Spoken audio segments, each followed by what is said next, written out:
Bonjour et bienvenue sur Expérientiel, le podcast qui propulse la transition du tourisme vers un avenir plus durable et inspirant. Ici, on parle d'un tourisme qui bouge, qui innove. Vous vous demandez comment transformer le tourisme pour en faire un vrai moteur de changement positif, plein de sens et d'opportunités? Vous êtes au bon endroit. On va à la rencontre de celles et ceux qui font bouger les lignes. Des pros passionnés, des jeunes qui osent, des experts qui bousculent les idées reçues. Tous unis par un même objectif, rendre le tourisme plus responsable, plus inspirant. Alors inspirez-vous, osez agir et embarquez avec nous dans cette aventure. Je suis François Huette, fondateur d'Expérientiel Production. Ma mission, mettre en avant celles et ceux qui réinventent le tourisme et le monde de l'entreprise avec des podcasts écoactifs. C'est déjà la fin de l'été et si vous le prolongiez un peu.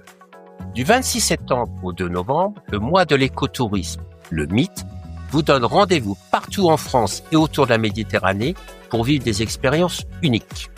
Ateliers créatifs et gourmands, balades animées, visites guidées, un programme riche, varié et inspirant. Le MIT, c'est aussi l'occasion d'inaugurer un réseau d'écotouristes qui partagent leurs plus belles découvertes. Porté par Défimed, l'association qui fait vivre le tourisme au service du vivant, le MIT vous ouvre les portes de ce réseau en vous emmenant à la rencontre d'accueillants passionnés et d'initiatives écotouristiques qui éveillent les cinq sens. Le podcast Expérientiel est heureux de soutenir Défimed et son engagement pour un tourisme vivant, durable et inspirant. Découvrez le programme via le lien dans la description de cet épisode et inscrivez-vous dès maintenant à la rencontre la plus proche de chez vous. Allez, installez-vous bien, prenez une grande inspiration et c'est parti pour l'interview du jour. Enseigner dans une école de commerce, pour moi, ce n'est pas seulement partager des connaissances. C'est avant tout éveiller une confiance, donner de l'élan d'oser et montrer aux jeunes qu'ils ont la capacité de construire leur propre chemin. Aujourd'hui, j'ai la joie de vous présenter Julie et Stéphane. Je les ai rencontrés à l'ESCAET pendant mes cours et depuis, ils ont transformé leurs idées en action. Ils se lancent dans un projet de tourisme solidaire et social qui reflète leurs valeurs et leurs envies de contribuer positivement au monde. Ils sont dynamiques, complémentaires et surtout portés par une belle énergie qui donne envie de croire en ses propres projets. Dans cet épisode, on explore leur parcours, leur inspiration, leurs convictions avec un seul objectif. Vous donner à vous aussi l'envie d'oser et de créer votre voie. Allez, c'est parti. Bonjour Julie, bonjour Stéphane, comment ça va? Bonjour François. Bonjour François, ça va très bien. Ça va super. Je suis très content de vous retrouver. On s'était rencontrés il y a quelques années lors de cours à l'ESCAET, l'école de commerce spécialisée dans le management du tourisme et des voyages. On avait passé pas mal de temps ensemble, on avait échangé et tout, c'était très sympa. Et puis là, quelques années plus tard, je vous retrouve. Il y a plein de choses qui ont changé et qui ont évolué dans vos vies. C'est vraiment chouette. Et je me disais, ça serait cool de partager votre expérience parce que je pense que ça peut donner des pistes pour tous les jeunes qui nous écoutent. Ou moins jeune d'ailleurs aussi. Tu as tout à fait raison, oui. Mais avant tout, ce que je vous propose, c'est de vous présenter en quelques mots, mais pas d'une manière professionnelle. C'est comme si vous rencontrez un ami et vous lui dites, voilà, qui veut commencer? Honneur aux femmes? Allez. Pourtant on est en 2025, donc je suis obligée, mais... moi je suis belge, déjà. Et moi j'adore voyager, donc on en parlera après au niveau du lien avec le tourisme. J'adore les langues, etc. Je pense que je suis quelqu'un d'assez bienveillant et à l'écoute. Voilà, j'aime bien juste... je sais pas si vous connaissez le film Amélie Poulain, voir le bon dans les petites choses de la vie. Moi, de mon côté, pour me présenter, je suis avant tout aidant familial de mon frère qui a eu un accident suite à un match de rugby en 2017 maintenant, donc ça commence à faire quelques années. Au-delà de ça, je suis aussi le compagnon de Julie, mine de rien, parce que ça fait aussi partie de mon identité à l'heure actuelle. J'aime bien me voir comme quelqu'un qui aime suivre ses idées. Donc je suis quelqu'un de très passionné, que ce soit dans le sport, dans ma vie personnelle ou dans ma vie professionnelle. C'est compliqué pour moi de pas vivre les choses à 100%, donc j'essaye de toujours faire le maximum. J'ai pas mal de difficultés à gérer mon temps parce que quand on a plein de projets à la fois, il y a toujours le risque d'être nulle part à vouloir être partout. Mais voilà, une petite présentation de moi. Le déclic de vous diriger vers le tourisme, il vient d'où? Il y a 8 ans, donc il y a eu l'accident de mon frère. Alors, je m'occupais de lui, donc petit à petit, il était en coma. Donc après, il est sorti du coma. Il a commencé à se rebattre pour pouvoir de nouveau marcher. Donc maintenant, il a une hémiplégie. Donc en gros, il a son côté gauche qui fonctionne moins bien que son côté droit. Ça a vraiment duré des années. Et en fait, au bout de 2 ans, pour le nouvel an, mon frère m'a demandé si je pouvais l'emmener en voyage. Pour moi, on va dire que c'était juste une porte d'entrée comme ça. Et je l'ai accompagné à faire son voyage. Donc il est rentré dans son centre de rééducation par la suite. Il en a reparlé autour de lui. Quelques mois plus tard, on m'a redemandé d'accompagner un séjour, mais avec cette fois-ci mon frère, mais aussi un ami à lui du centre de rééducation. Sur le chemin du retour, je me suis dit, mais ok, j'ai trouvé ce que je veux faire dans la vie, je veux pouvoir accompagner des personnes en situation de handicap. Pour pouvoir le faire de la meilleure manière possible, j'ai contacté en fait un organisme de séjour en leur demandant quel type de personnes ils recrutaient, est-ce qu'il y avait des formations particulières, etc. Et c'est de là qu'on m'a parlé d'éducateurs spécialisés. Que je me suis dirigé du coup vers une école d'éducateurs spécialisés. J'y connaissais absolument rien à l'époque. J'ai passé les tests, j'ai été sélectionné. Par la suite, j'ai pu découvrir vraiment le monde vaste de l'éducation spécialisée et ça a pu me permettre de connaître exactement quels gestes à faire au quotidien, comment accompagner les gens. Donc j'ai fini ma licence que j'ai obtenue. Je me suis dit maintenant il me manque le côté tourisme. Moi, du coup, ça remonte à longtemps le lien avec le tourisme. Je pense que j'ai toujours aimé voyager. Alors d'où ça vient? Je pense que c'est lié à mon père qui est paléontologue. À la maison, on avait souvent des collègues à lui. Avec mon frère, on essayait de leur répondre en anglais avec notre franglais. Voilà, mais on trouvait ça très stylé. Et on a pas mal voyagé avec lui. Et lui partait aussi en mission, du coup, ça nous donnait envie. Je pense qu'il y a de ça. Moi, j'ai fait 1 an aux États-Unis après avoir obtenu l'équivalent du bac à Bruxelles. En fait, ma mère d'accueil était hollandaise. Elle m'a donné envie de faire ma licence en Hollande. Donc, j'ai fait une licence en communication et management. Durant le Covid, j'ai rencontré Stéphane en vacances en Fréjus avec des amis. C'est un amour de vacances qui ne s'est jamais arrêté pour l'instant. Et du coup, j'ai fini ma licence. Ensuite, moi, je voulais me diriger justement vers le tourisme, ajouter un bagage à la communication. Et j'ai trouvé les skates. Pour moi, ça réunissait tout. C'était pas uniquement l'hôtellerie, etc. Mais plus le côté management et ça ouvrait plus de portes, quoi. J'avais dit à Stéphane, moi, je vais aller là. Le fait de présider le bureau des étudiants à ETIS lui a donné envie de non pas faire du voyage adapté en tant que salarié, mais pourquoi pas ouvrir sa boîte. Donc lui m'a dit ça m'intéresserait pour ouvrir mon agence, etc.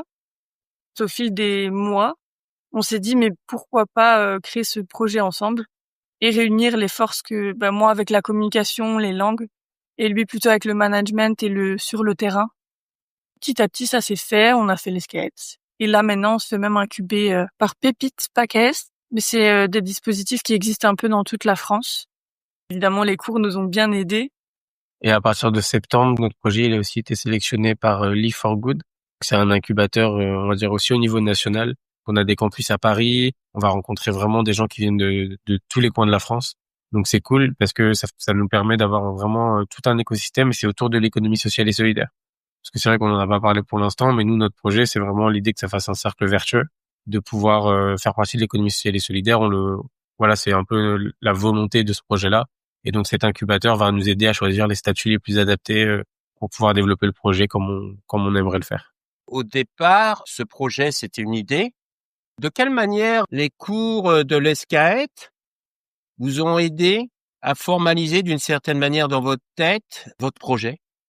La première chose, comme a dit Julie, c'est que on a souvent des cas concrets à travailler à l'école pour arriver à un résultat. Donc, on nous donne de la théorie, on nous donne ce qui se passe de manière générale, et à la fin, soit à travers un partiel ou alors directement pendant le cours, il faut ajuster ce qu'on vient de comprendre à un cas concret.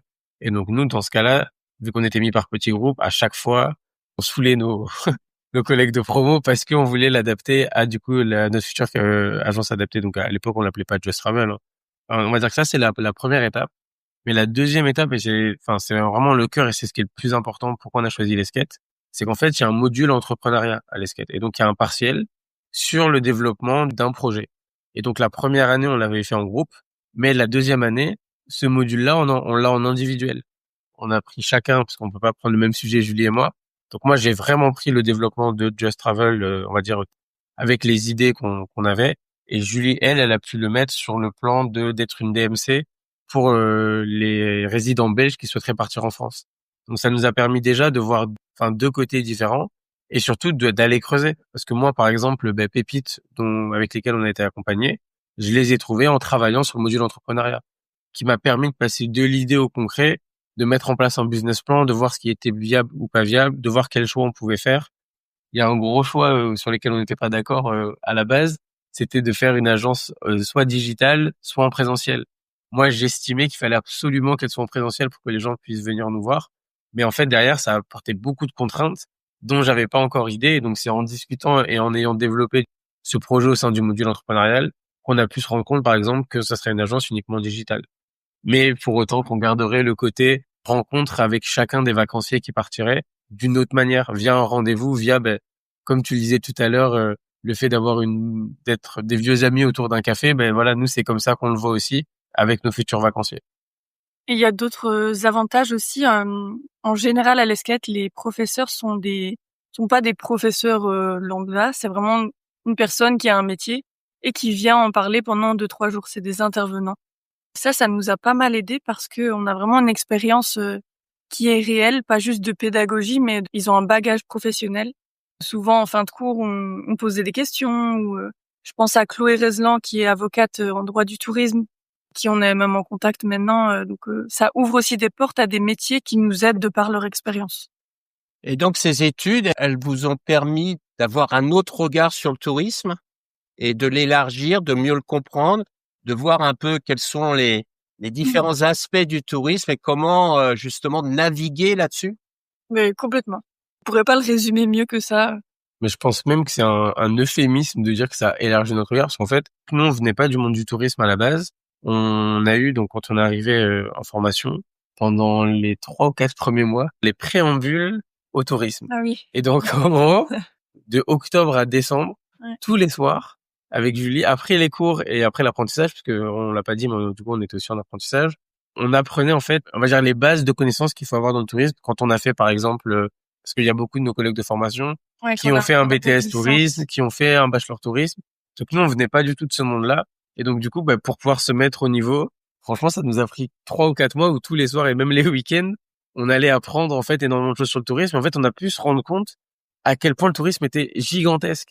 Pour nous, vraiment, et comme beaucoup de gens, GDS, bien sûr, ça, wow. quand on est arrivé, pour nous, le tourisme, c'est vrai que ça se résumait presque uniquement à des agences de voyage et des agents de voyage dans ces agences-là, et entre guillemets, c'était tout. Et en fait, on s'est rendu compte qu'il y avait toutes les solutions technologiques, qu'il y avait tout le monde du B2B, tout le monde de l'événementiel. On a été vraiment, à l'époque, on pouvait pas le dire aussi gentiment que maintenant, parce que c'était une quantité énorme d'informations à assimiler. Mais pareil, quand on s'est rendu à l'IFTM l'année passée, grâce à l'Escale qui nous ont offert des places, on se rend compte que c'est un salon énorme et où en fait il y a, en fonction des thématiques, il y a je sais pas combien d'exposants. Donc non, vraiment, ça a atomisé même notre vision du tourisme de manière générale, quoi. C'est pour ça que je le résume pas simplement agrandi, parce qu'en fait on s'est rendu compte de la richesse de ce secteur-là. Le projet s'appelle Just Travel, rendre l'inaccessible accessible. Qu'est-ce que ça veut dire et qu'est-ce que vous faites? Vas-y. Qui parle? Allez. J'aime bien entendre Julie le mettre en avant. Ouais, je trouve qu'elle est pas mal quand elle le dit. Je dirais simplement que c'est une agence de voyage adaptée aux personnes qui sont en situation de handicap moteur ou qui ont une cérébrolésion. Voilà, ça c'est notre public cible. Mais après, bien évidemment, il y a parfois des petits dommages collatéraux au niveau du handicap et voilà, on est ouvert là-dessus. Et on veut vraiment, comme a dit Stéphane, faire un rendez-vous préalable avant chaque voyage, comparer les besoins du voyageur avec ce que nous, on peut lui donner dans le handicap et même humainement. Chacun est différent et on veut faire au cas par cas, entre guillemets, mais voilà. Et après, en fait, on aurait 2 offres. Donc, la première, on va dire du sur-mesure. Donc, ça serait une possibilité. Donc là, par exemple, c'est ça qui est intéressant, c'est qu'on peut faire aussi des séjours avec des personnes qui aident au domicile des personnes et les personnes qui sont aidées. Donc, on dit l'aider et l'aidant. Ça permet de faire des séjours où tout le monde est ensemble. Mais en fait, le problème à l'heure actuelle, c'est que quand on est en situation de handicap, qu'on a un accompagnant et qui nous aide au quotidien et qu'on part en vacances, l'accompagnant, il n'est pas vraiment en vacances parce qu'il doit s'occuper de l'aider. Nous, l'idée, ça serait par l'accompagnement de pouvoir déjà mettre un peu une distance et que du coup, nous, on puisse s'occuper des gens et qu'en fait, tout le monde puisse souffler. Et donc, la deuxième chose, et c'est un peu le cœur, on va dire, du Just Travel, c'est d'avoir des gens qui ont un désir profond de voyage. On se rend compte que 97% des séjours, ils sont à destination de personnes qui ont un handicap mental, donc uniquement intellectuel. Il y a plusieurs raisons à ça. Je pense que la première, c'est déjà le manque d'accessibilité des structures. Deuxièmement, donc pourquoi c'est plus du handicap intellectuel? Il y a des structures médico-sociales en France qui accueillent des personnes. Il y a, on pourrait dire, je pense encore 90% des structures pour les adultes qui sont pour des personnes qui ont une déficience intellectuelle. Quand on est en situation de handicap moteur, après l'accident, on va en centre de rééducation. Voilà, si tout s'est bien passé et qu'on a survécu, etc. Parce qu'il faut savoir aussi que c'est plus de 85% des handicaps, ils sont acquis suite à un accident, donc au cours de la vie. À l'heure actuelle, c'est très rare de naître en étant en situation de handicap. Parce que avec les progrès de la médecine, tout ça, ça fait que les personnes après leur accident, elles sont en centre de rééducation et puis elles retournent chez elles. Elles sont à domicile. Le plus souvent, elles sont très isolées socialement. Moi, je l'ai pu le voir à travers l'accident de mon frère. Forcément, petit à petit, les amis disent ah oui, mais tu sais, t'es en fauteuil. Maintenant, c'est compliqué de sortir, etc. Ça met déjà une certaine distance. Les professionnels qui développent des offres de séjour adaptés le font en lien avec les institutions. Comme je l'ai expliqué, les institutions, elles sont uniquement pour les personnes qui ont une déficience intellectuelle et donc pas moteur. Quand on voit n'importe quelle structure, il faut bien que le personnel soit en vacances. Et donc en fait, l'été, donc sur ces dates-là précises, les opérateurs de séjour adaptés ont développé des séjours pour que les personnes elles puissent ne pas retourner chez elles. Parce que il y a plein de situations où c'est pas possible, où la famille c'est compliqué. Plutôt que de rentrer chez elles quand l'établissement ferme, elles se retrouvent à aller en séjour adapté. Ils vont en séjour parce qu'ils ont pas d'endroit où vivre, mais pas parce qu'il y a un fort désir de voyage. Bien sûr, dans cette partie-là, il y a une part des personnes qui ont un désir de voyage et qui choisissent par exemple en fonction du thème ou des activités proposées, mais il y en a beaucoup qui partent uniquement parce que c'est la seule solution qui existe. Pour les personnes en situation de handicap moteur, à l'heure actuelle, il y a que 3% des séjours qui sont développés pour eux. Et donc nous, en fait, c'est ça qu'on veut développer. On va être un peu une niche dans le tourisme. Il y en a qui existent, hein. On a quelques concurrents au niveau français dessus. Mais nous, vu qu'on veut être une structure qui est à taille humaine, on veut être que tous les deux et à pouvoir accompagner tous les séjours pour être sûr de la qualité qui est diffusée pendant les séjours. Voilà, on a vraiment un élément différenciant et le cœur de Just Travel, c'est vraiment le désir du voyage, pas lié aux fermetures des établissements. En t'écoutant, on se rend compte que l'expérience de vie avec la situation de ton frère, non seulement ça t'a impacté positivement d'une certaine manière, ça t'a transformé, mais on sent aussi que tu as une compréhension des problématiques de ces personnes qui sont en situation de handicap et des aidants ou des accompagnants ou de la famille. Et je trouve ça intéressant et important, surtout dans la construction de votre projet. C'est qu'à mes yeux, pour moi, il y a déjà un niveau d'empathie extrêmement développé de la part de vous deux. Il y a un niveau de compréhension de ce que les gens vivent et pas seulement les personnes en situation d'handicap, mais aussi les accompagnants. Moi, j'ai quelques amis qui ont des enfants handicapés et c'est vrai que on a tendance à oublier aussi ceux qui les accompagnent, quoi. Je me souviens d'ailleurs quand j'étais en Polynésie, je dirigeais un hôtel à Bora et les personnes en situation de handicap, on les cachait. Donc, on a organisé une journée où on a invité tous ces enfants en situation de handicap et leurs mères à l'hôtel. Et on avait un amphithéâtre avec un cinéma et on avait mis un dessin animé. Et les gamins, évidemment, ils s'éclataient. Mais ce qu'on voyait aussi, c'est la joie et une forme de soulagement aux mères. On leur apportait un moment de respiration. D'un seul coup, elles pouvaient un peu se poser parce qu'il y avait beaucoup de choses qui étaient prises en charge et que les gamins étaient heureux. Et je trouvais que c'était quelque chose d'important, c'est quand on voit une personne en situation de handicap, on pense à la personne, mais on pense pas systématiquement à sa famille. Et je trouve que ça, c'est chouette. Vous êtes dans un projet entrepreneurial, dans l'économie solidaire et sociale, qui est axé sur les personnes en situation de handicap. Travailler en couple comme ça, dans un projet entrepreneurial, ça demande beaucoup d'énergie, ça demande beaucoup de discussion, de compréhension. Comment ça se passe? C'est beaucoup, comme tu dis, beaucoup de discussions. En vrai, beaucoup de petits réglages. Après, on a toujours eu l'habitude, on va dire, de vivre ensemble depuis le début. Là, ça va faire 5 ans et on passe beaucoup de temps ensemble. Même là, on a fait l'apprentissage, on a fait 1 an Ouais, où on c'est ça. travaillait au même endroit, donc on se connaît très bien aussi, je pense. Ça s'est fait petit à petit. Enfin, moi, j'avais créé une association étudiante. Julie l'a rejoint vers la fin de l'année, donc elle commençait à s'occuper du pôle communication, vu qu'en plus c'est le moment où elle travaillait en agence de com. Par la suite, on a intégré les skates ensemble. Donc on voyait aussi ce que c'était de travailler ensemble. Et donc la première année, comme j'avais expliqué tout à l'heure, on avait des travaux de groupe. Et donc avec Julie, on se mettait ensemble à chaque fois en groupe pour travailler sur des sujets, de partiels, etc. Puis du coup, Julie a rejoint mon lieu d'apprentissage. Donc là, on a pu voir ce que c'était de être dans le même master, dans les mêmes études et dans le même travail, et aussi au quotidien, forcément. L'étape suivante, en fait, et logique, entre guillemets, c'est de travailler ensemble et de développer comment on pourrait du mieux possible Just Travel. Effectivement, le fait d'être en couple change la donne, dans le sens où il y a un aspect, en tout cas de ma part, un aspect aussi émotionnel. Quand on va se prendre la tête au boulot, effectivement, quand on change de masque et c'est le côté couple, ça a aussi impacté le côté couple. Ça peut être une force comme une faiblesse, et je pense que il faut de la communication et de la compréhension des deux côtés, et trouver des compromis à des moments où tous les deux ne sont pas d'accord. Oui, tout à fait. Mais voilà, l'idée c'est de, par exemple, des petites choses qu'on peut mettre en place, comme ne pas forcément travailler tout le temps ensemble, parce qu'en fait on a des rôles assez différents dans Just Travel, et au final on doit se concerter bien sûr, mais voilà, on n'a pas nos forces aux mêmes endroits, donc il y a des jours où voilà, moi je vais travailler ailleurs et lui ailleurs, on se retrouve le soir. Ce genre de choses peut aider aussi. Mm.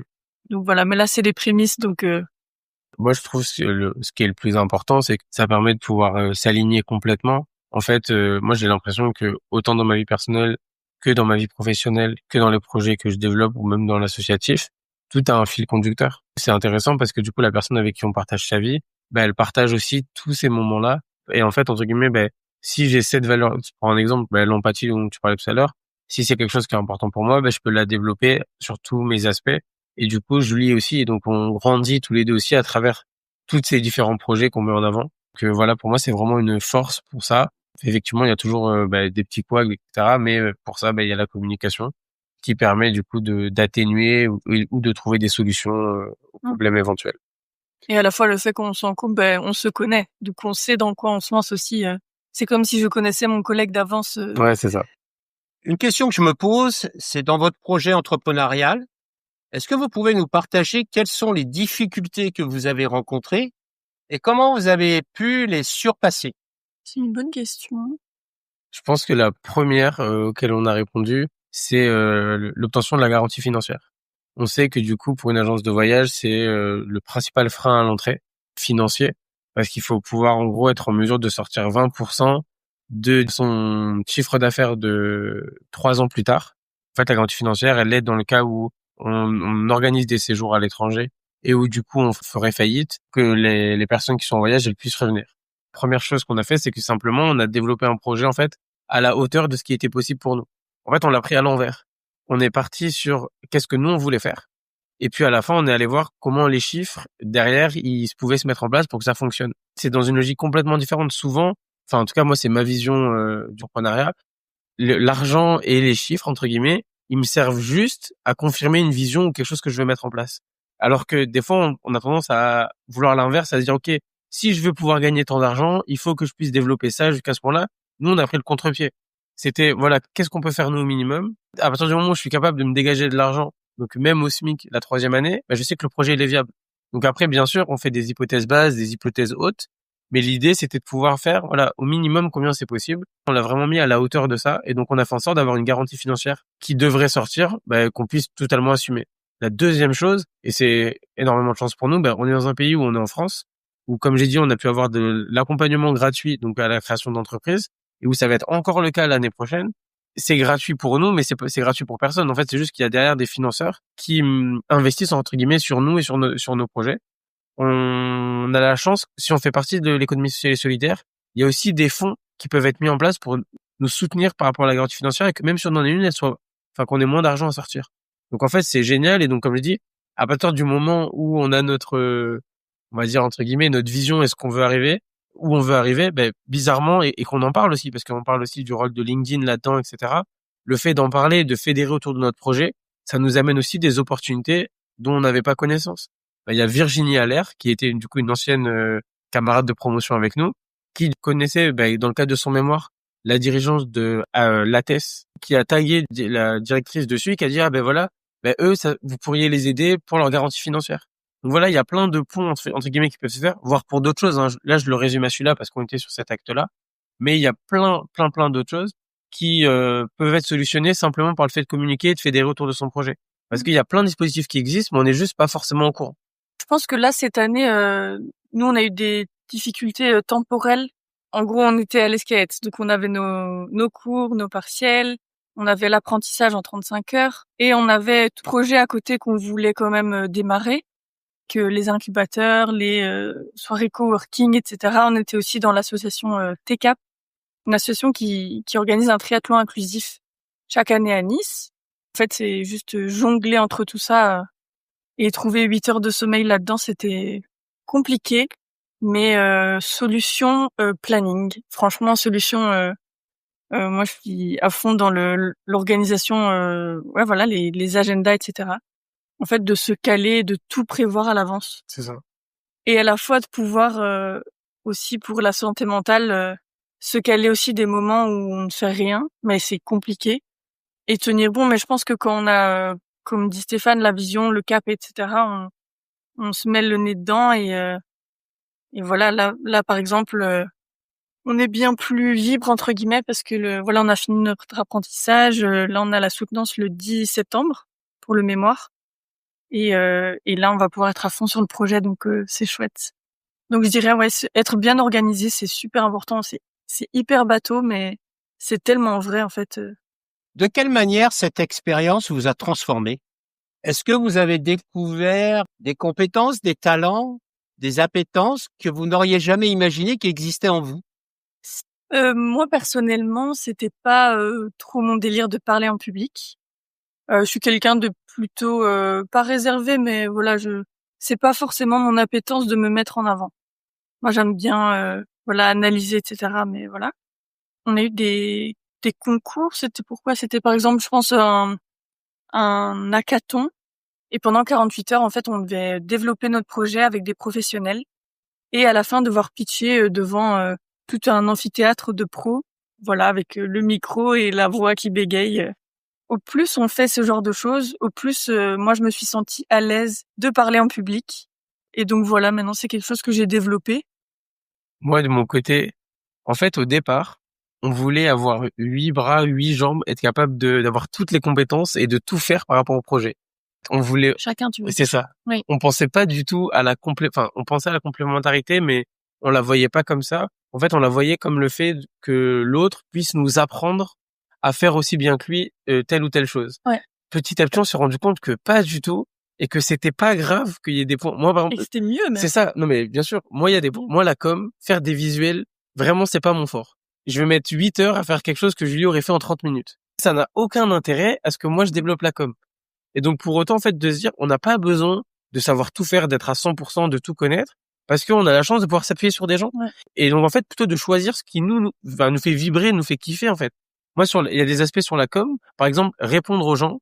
Moi, c'est quelque chose, j'ai aucune difficulté, j'ai aucune charge mentale à répondre en 5 minutes.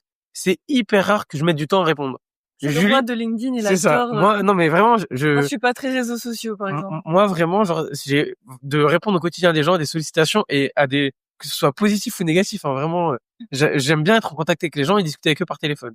Au contraire, Julie, donc, elle qui est plutôt sur la com, au niveau des messages, elle peut mettre 1 semaine et demie à nous répondre. Stratégiquement, moi, je vais m'occuper des réponses et elle va s'occuper des visuels et des posts. Et donc, en fait, c'est vraiment de voir cette chose-là, mais à tous les niveaux. Ouais, c'est ça. Il y a vraiment à tous les niveaux et tout ce que moi j'aime bien, elle aime pas. Et tout ce qu'elle aime bien, moi j'aime pas. Donc c'est parfait.